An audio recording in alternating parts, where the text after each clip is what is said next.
Right. So the evaluation circle, which right now includes Christine, Francis, Naranjan, myself, Jess, Emma, and Vesh and Kevin have contributed in the past. This is kind of the culmination of all that work since the summer of 2024, kind of figuring out what we want to do in the evaluation, how we're going to collect data, synthesizing it. So we kind of have 7 insights that came out of our research that we'll get into in more detail.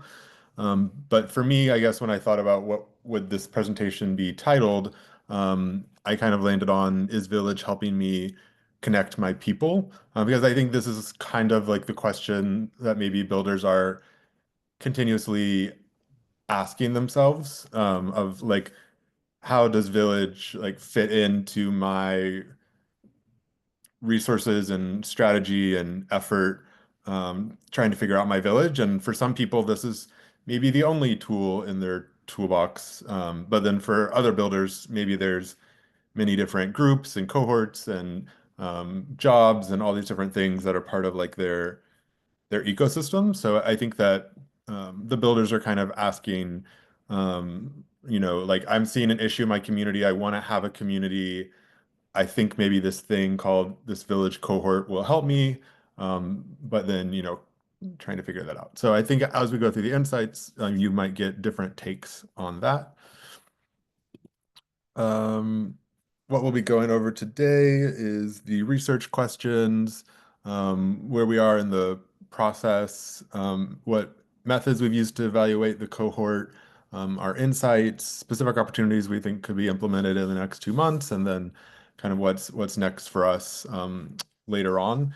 I think I'll just maybe end by saying that the like this work is well, no, I guess that gets into something else. So we'll just go to Christine Francis. All right, lovely. Thanks, Michael. Uh, so we spent quite a bit of time creating in-depth research questions according to a range of schema that we evaluated as being possibly significant to guide our research and the entire development plan for this circle.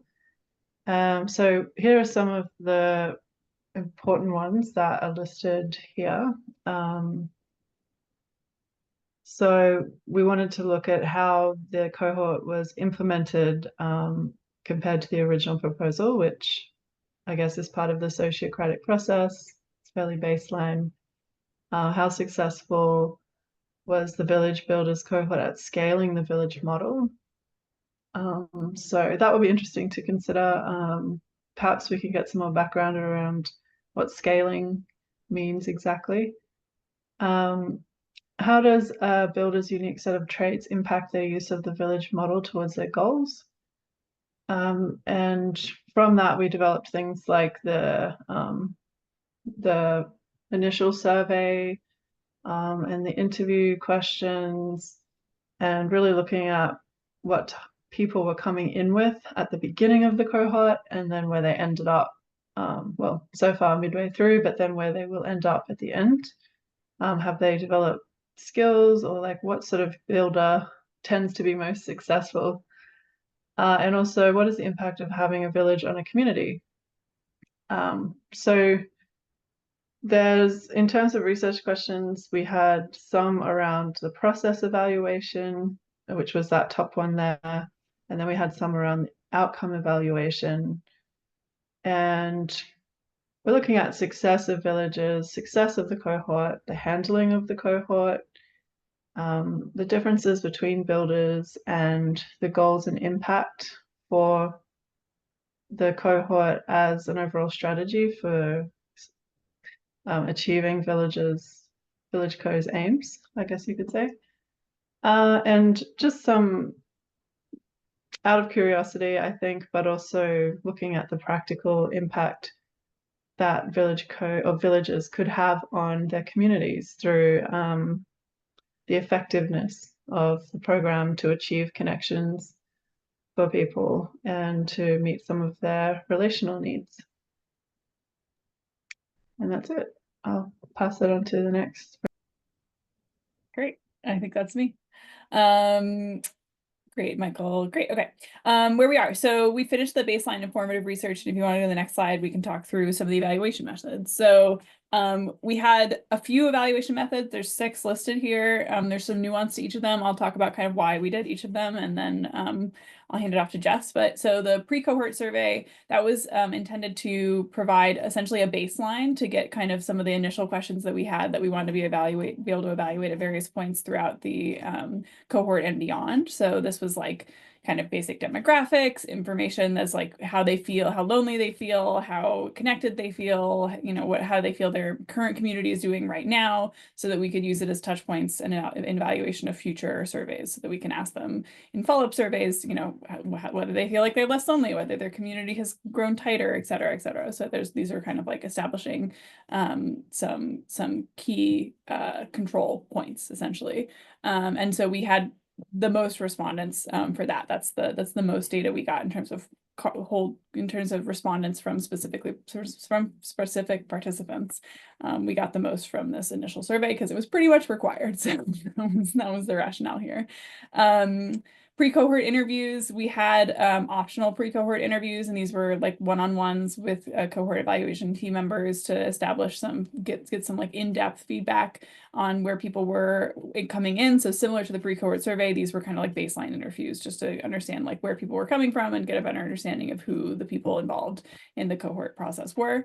And village cohort observations, these were sessions where a member of the eval team attended Village Core and observed things based on like some of the research questions that we talked about, and just like how things were going, how participation was handled, like how many people attended, how motivated did people seem, all kinds of like objective and subjective criteria that we use to evaluate how Village Core was going. And we tried to be as unobtrusive and non-biased as humanly possible in those meetings. If you want to go to the next one. Okay, great. We had a mid-cohort coach and builders focus group session where we invited any builders that were present, and obviously the coaches to basically we asked them a series of prompts with varying levels of kind of detail, where we did facilitated rounds, and we got feedback, ideally feedback that could be applied both immediately and long term. So we tried to just like kind of get a temperature check on how the cohort was going. And so we had 10 builders and 3 coaches in that participate in that process, in addition to the 3 or 4 village eval members who attended. And then we had the mid-cohort survey, which so far has 6 respondents. I think we might open it again just to see if we get some more who are open, but we do have some preliminary data from that survey so far. And that, of course, is like a touch point survey to see, you know, how things are going at this midway point, to also use that as an evaluation mechanism for the survey at the end, and then the follow-up survey after that. And then Village Core attendance was also about, what's the difference between the Village Core attendance and the Village Core observations? I guess it's just attending versus objectively observing. Michael, you want to speak to that? It was just the coach's like attendance log. Yeah. Great. Oh, great. That's just the quantitative Sorry, the metric. sessions is, yeah, I guess the sessions is like, yeah, okay. I see how it's confusing. No, you're good. You're good. I understand. I did see that data point. It'll come up later where you'll see a chart about who attended what session. And so this is the like how many people have attended the village core session. So this is just this is the data analysis of that. So yeah, those are the different. We have other smaller evaluation methods like the diary and that kind of thing that are layered in here, but that's not what we focused on for this presentation. I'll hand it off to Jess. Okay, so I'm gonna just using all of those methods that Emma just talked about, we combed through the data that we got, and we were looking for any themes that came up, and we settled upon these next several insights that I'm about to share. So the first one is just one thing that we noticed, and this was actually it was really interesting. We saw that builders reported less feelings of loneliness for themselves and feelings of isolation for themselves than what they perceived from other people in their community. So builders really kind of expressed through the different methods that we use. They expressed a strong vision for creating community, and a lot of people talked about that vision in the surveys and things. And just seeing that like they were really acting from a place of trying to connect other people in their community and seeing their communities as having this need, and other people in their communities as being disconnected, and wanting to be a catalyst for helping people to connect. So I realize that in all of these kind of insight slides, there is going to be a lot of content on all of them. On the right, you'll see some more like more concrete data that shows where we're getting this information or these insights from on the left. And I'll give you a chance to also read, the things on the bottom right are a quote that we received from one of our participants. But then in this yellow box on the bottom left, this is an opportunity that we see from this insight. So in this case, seeing just that builders have this existing knowledge and skill set, and like an awareness of issues in their community or things that they might encounter in their community, and just making sure that we're leveraging their existing knowledge and skills in those areas as they're forming new connections for their villages. We also know that a lot of the builders come in already as a part of community groups or social groups and with community building experience. And I know that this is nothing, probably that is nothing new to you all, but just really like continuing to highlight leveraging that knowledge, their knowledge and skills.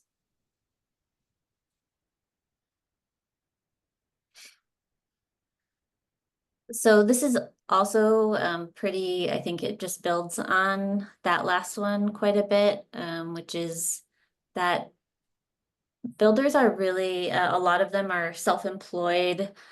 And you can see on the right here, just like the difference there between the amount of builders that are self-employed versus other,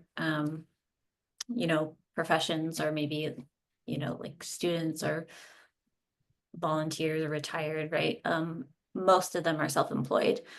And, we got a lot from the data, just kind of seeing that they are pretty self-driven, self-starters.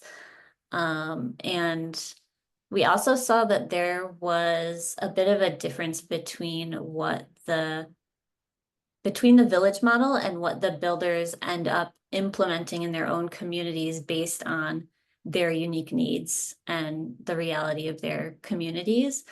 And so seeing from the comments that they made that they're really looking for a way to make organizing in their communities more hackable, as it says here. So really looking for a way, like they have the drive to create this community, and they're looking for something that can like make it easier for them to implement, but still in a way that is unique to their own needs. So our opportunity that we have here in our yellow box is to structure the cohort and village to focus on access to support and tools, more so than replicating a model, just as a way to kind of maybe like honor those unique needs and give them tools that they can use to incorporate it into their unique situations.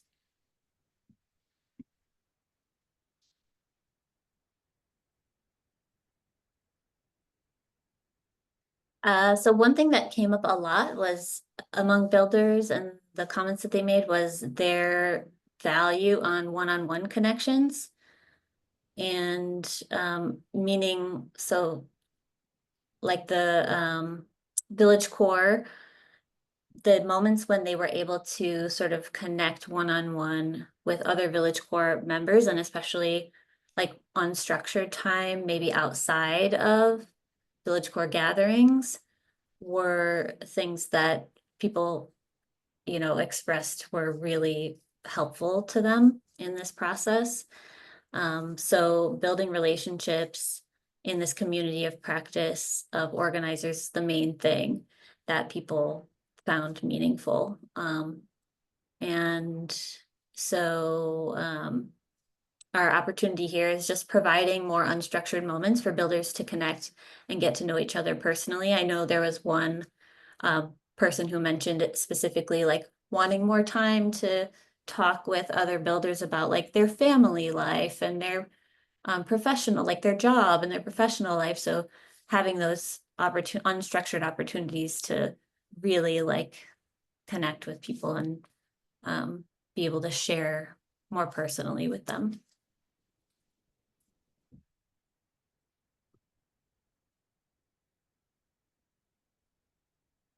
So this one is really something that we found was like a discrepancy between the people who were coming in who had a lot of community organizing experience, and then the people who are new to community building and community organizing, and their experience with Village Core and with the cohort program in general. That for, I think, some of the builders who have more community building experience, they felt like they were wanting something more tailored to their level and maybe lacking something that was more tailored to their experience level, because so much of the program really has to be like focused on scaffolding for the people who don't have as much experience. And so I think that one thing that I saw in the data was people asking for something that is like a little more tailored to their advanced level of community building experience. So in the opportunity here is like finding ways to match builder experience and learning style with program structure.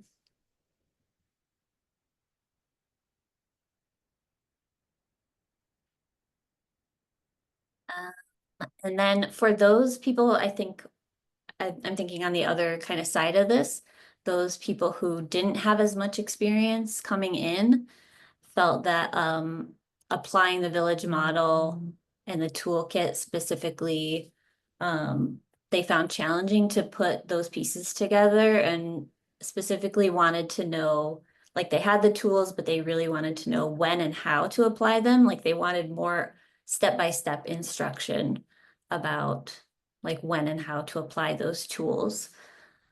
So our opportunity here is about simplifying the village model and the toolkit and maybe giving it a useful structure for those people to use to scaffold the learning.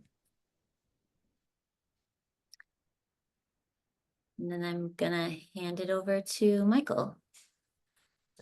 Thanks, Jess. So I think there was the idea earlier of like wanting to spend more one-on-one time with builders, and I think that there can be a lot of support from those relationships. I think, you know, there were a couple of yeah, like one-on-one relationships that I think developed that were really helpful to builders. But I think what we also heard was that people need help in their local communities building their villages. And so I think that there were multiple instances of builders, um, at least three instances of people finding someone else in the community somehow, that was like appearing to be someone who could be that like partner. And I feel like it was kind of a relief for some of the builders. Um, and so I think that that was kind of an interesting pattern to us. So that's why this insight is builders look for comrades to support local villages in themselves. And so I think that there was interest in an accountability partner, and you know, I think could this come from the builders or could from this come from some kind of partner? But I think that this is definitely something we want to take into consideration of how to help our builders not be alone in their local organizing. And the opportunity here is have builders pair up or form small groups that they remain connected with throughout the program. I'm just gonna move images. So on the right, you can kind of see that meeting new people and developing new connections is something that people were really focused on. And then our last insight is kind of a little bit of a departure from everything else. It's a little more, I guess, logistical, but something that, maybe came up in the focus groups a little bit was just like kind of comments on the time of year of the cohort and some builders sort of feeling like they lost a few months from their own engagement or from being able to reach out to members through like kind of the winter, colder months and the holidays. And I think there's been a lot of like turmoil, which also contributed to that, but I think the winter and holidays was part of it. So I think that, there were some ideas builders had of like if the cohort really got underway in the spring, like I think they were just kind of thinking about how that might provide like a certain energy, or they were thinking it might make it easier to kind of start their villages.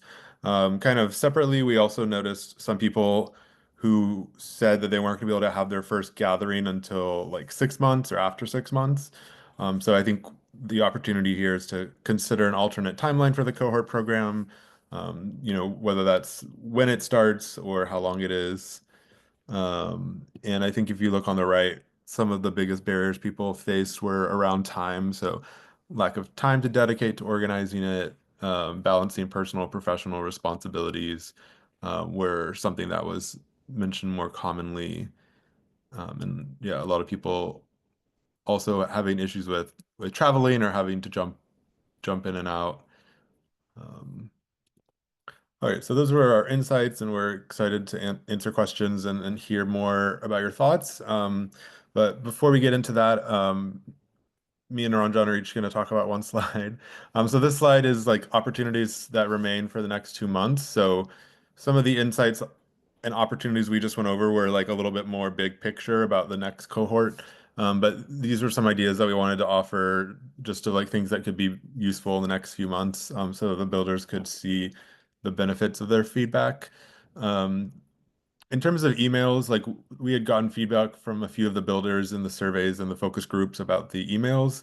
I think there were, maybe different comments around just the number of emails or how there were like a lot of reminders about a specific thing. And so I think that there was feedback like that that we could talk more about in the future. But one thing that seemed actionable was kind of this request that because there are a number of emails and there are a number of things that the builders are getting communicated to about, like Nomad and Village Core and Eval and different things, that if the email subjects kind of like clearly said, like, Village Co or cohort, or like this is for Village Core, this is for Nomad or something, I think maybe some people were just thinking that that was one idea that could help them parse the emails as they're coming in. Um, and then in terms of Village Core, kind of building off of the idea of like valuing one-on-one chats and small breakout time. I think some people, especially maybe more seasoned builders, um, could potentially be interested in like maybe being in a breakout while there's like maybe a presentation that might be about kind of a more like fundamental topic. So the two kind of suggestions here were just to, try to use a lot of the time for these sessions in kind of discussion-based settings, as well as maybe like there could be a breakout, like if someone wanted to skip on the presentation, they could maybe go talk with someone in a breakout. The final thing here is offering opportunities for builders to connect with peers of similar skill level. So I think, yeah, you'd have to it might be too late in the process for like a whole initiative around this, but I would wonder if there might be ways when like people break out in the meetings to sort of have some kind of discussion with like people that maybe are able to speak a similar language. So that these are the three short-term opportunities. Then Naranjan, do you want to close us out? Yeah, sure. So, before we closing, let's just all take a deep breath. We've consumed a lot of information. So, uh, thank you for joining this. And it was for joining this deep dive into our findings. So, honestly, the road hasn't been all sunshine and rainbows, but what we've like uncovered is great. Because even though the tough insights are exactly what we need to level up to. So think of it like finding a few unexpected turns on our village journey, but now, we know exactly where we can focus on next. So as we are speaking on next, I would like to talk about the three exciting milestones which we have, which is a collection of end cohort data. Then we have synthesizing all of the data together and then presenting the final report. I genuinely, I feel that we can convert these insights into action, and each milestone is a chance to refine. It's a chance to refine, innovate, and celebrate together. So, to Jason and Christine Callow, your trust in this work means the world to us. And yes, some findings made by us did raise an eyebrow, but they're proof that we are asking the right questions. So, with the cohort evaluation team's creativity and grit, we are not just ready, but we are really excited to see what comes next. So let's keep this momentum rolling. After all, the best stories, they do have a little drama before the triumph. So I'm confident that ours will too. So thank you so much, everybody, and let's go and crush all these milestones together. And yeah, that should be it for from our cohort evaluation team. If you have any questions or concerns, we are happy to answer them. Thank you, everyone. Thanks, John. Yeah, so we'll turn it back over to you, Emma, how you want to facilitate this. Great. Yeah, I think realistically, everyone but Jason and Christine are members of the Village Eval cohort. So realistically, I think I'd like to just hear Jason and Christine's kind of like general, maybe we'll start with just if you have any questions and gut reactions, and then we can do an open round with everybody where we just talk about how we're feeling about the eval team and the cohort in general. But first, I'll just do a quick round with just Jason and Christine Callow for any gut check. And I will echo what Naranjan said. Like, we actually had a ton of positive stuff that we just didn't choose to highlight because we thought it was more actionable to give you like the feedback rather than like the you're all great and we think you're wonderful. But I did throw in a little note that like the highest out of all the reporting that we got, the highest thing that came back was that they felt really supported by Village Co. There was a 4.7 out of 5 average for like how supported they felt. 4.17 out of 5 average for how supported they felt from Village Co. So I think people do feel supported in the cohort, and we just wanted to give you like the feedback that we felt like we could do something with, not just all the positive like affirmations, because there were plenty of those. So yeah, we're happy to provide the comm circle with every amazing quote that we got from this process as needed. So yeah, I'll throw it to Jason and Christine. Yeah, that would be cool to see those quotes. Well, great job, team. As the solid job. Like, really impressed with the like depth that and the seriousness that you took this. I think it's like also just good to acknowledge that this is a very difficult evaluation project just on its own, because it's a first, there's not like it's just difficult to try and pull anything out of this. So it's like, I just thought of the analogy of milking cats, which I think is an awful analogy. I don't know why that came up. What movie is that from? But anyways, you milk some cats. Good job. I feel aligned with a lot of the feedback. Really good insights. Helps to see things from a different perspective. Yeah, that's kind of some initial reactions. I do. I when we reviewed the policy at the beginning, I do feel really good about how we executed that policy. Like, I feel like we did a good job on that, and I wondered if that was something that you discussed or you evaluated as well. Yeah, I'll let everyone speak to that, and then but Christine Callow, do you want to respond first?